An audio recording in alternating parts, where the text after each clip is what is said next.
Questions. And thank you to our witnesses for joining us today. Every day, cartels post on social media platforms and recruit teenagers in Arizona to act as drivers for illegal operations. Lured by the promise of easy cash, these teens, some as young as 14 years old, take their parents' cars to the border and participate in smuggling and trafficking. Innocent bystanders and migrants have even died, while these teens, recruited by cartels on social media, flee law enforcement at high speeds.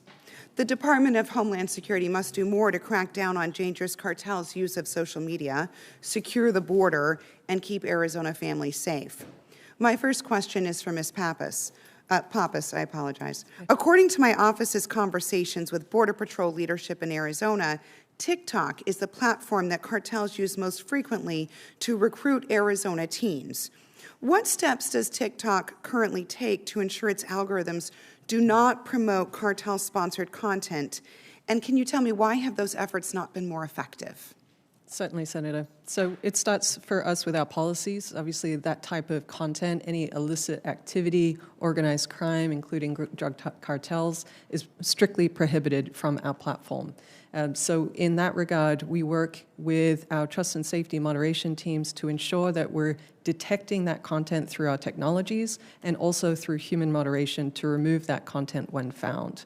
Furthermore, as a platform, we don't have the same product features that other platforms do in terms of being able to have that type of organized behavior. So for example, we don't allow links through direct messages or images to be sent through direct messages. We also do not have group chat available. So those types of behavior to help organized crime are limited in terms of TikTok's platform. So any of the content that gets posted on TikTok has to go through our content moderation.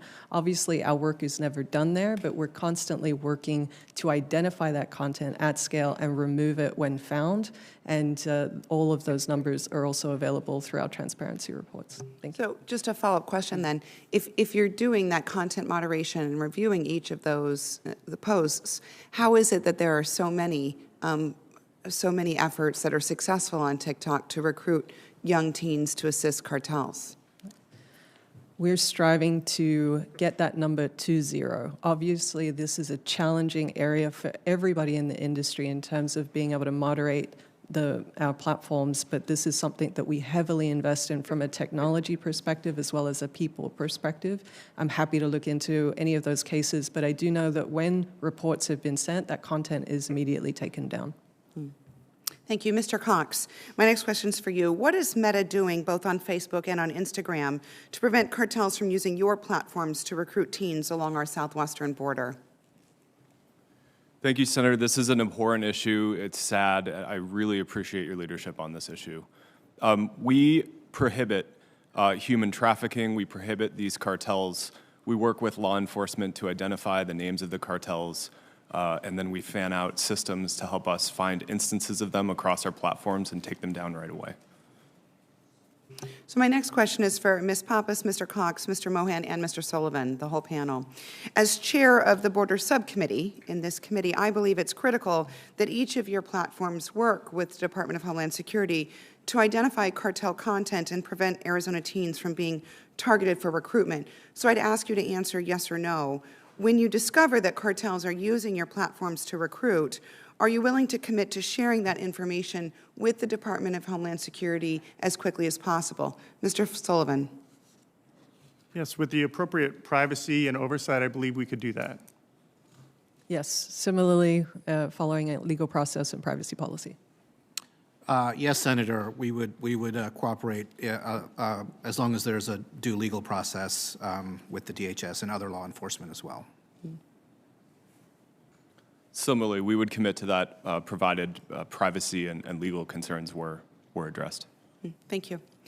Back to you, Ms. Pappas. Today's hearing is about product development. And in the case of TikTok, there's no product more important than the, quote, For You algorithm that offers content recommendation to users.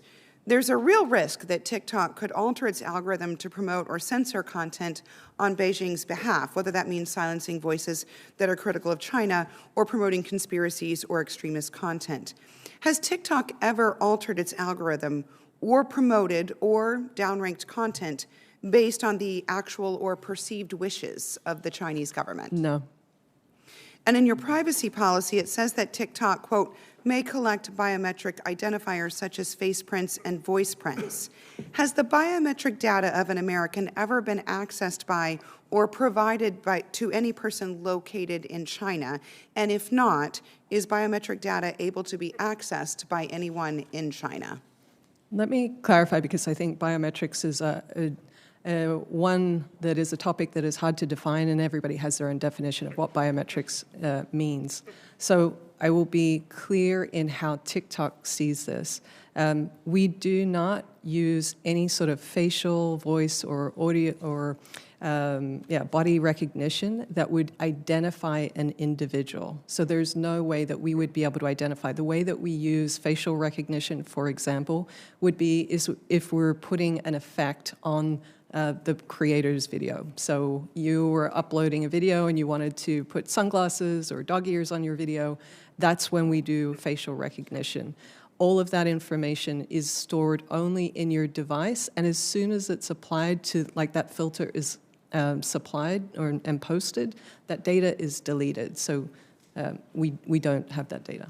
And you're assured that there's no opportunity that during the time between the use of the imprint of the face print or voice print and the deletion, that there's no ability for anyone other than that device to access or capture that information? That's my understanding, yes. I know it's a technical area, so to the best of my knowledge, the data is stored on the device. It is deleted immediately once you post your video. I'd like follow-up. Neither of us are experts on this technological issue, but I'd like to get some follow-up from those who are. Happy to, yes. Thank you. Mr. Chair, I see that my time has expired. I have a few more questions that I'll submit for the record. Thank you.